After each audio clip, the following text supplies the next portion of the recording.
یہ ایک خاموش شام تھی جب شہر کی گلیوں میں اداسی اتر رہی تھی۔ اسی گلی کے کنارے ایک چھوٹا سا بچہ تنہا اور خاموش بیٹھا تھا۔ اس کی آنکھوں میں عمر سے زیادہ درد تھا اور چہرے پر وقت سے پہلے تھکن۔ کبھی اس کے پاس بھی ایک گھر تھا جہاں ماں کی دعا اور باپ کی محنت تھی، مگر ایک حادثے نے باپ کو چھین لیا اور زندگی کا سہارا ٹوٹ گیا۔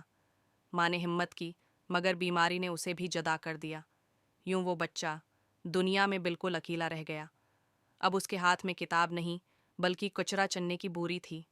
لوگ گزرتے رہے، کچھ سکے دیتے، کچھ نظر چرا لیتے، مگر کسی نے یہ نہ پوچھا کہ اس کے دل پر کیا گزرتی ہے۔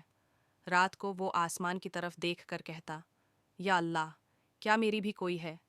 بھوک اس کے پیٹ کو جلاتی اور تنہائی اس کے دل کو۔ ایک رات وہ مسجد کے صحن میں بیٹھ گیا، آنکھوں سے آنسو بہنے لگے۔ اس نے کانپتے ہاتھ اٹھا کر دعا کی، یا اللہ، مجھے مت بھولنا۔ اسی لمحے ایک بوڑھا شخص رکا اور اس بچے کو غور سے دیکھا۔ اس نے نرمی سے سر پر ہاتھ رکھا اور کہا، بیٹا، تم اکیلے نہیں ہو۔ بچے نے پہلی بار دل کھول کر رونا سیکھا، جیسے برسوں کا دکھ بہہ گیا ہو۔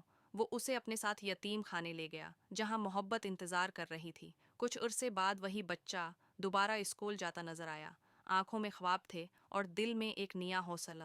وہ خود سے وعدہ کرنے لگا، میں بڑا ہو کر یتیموں کا سہارا بنوں گا۔ یاد رکھیں، یتیم کی فریاد آواز میں نہیں، آنکھوں میں ہوتی ہے۔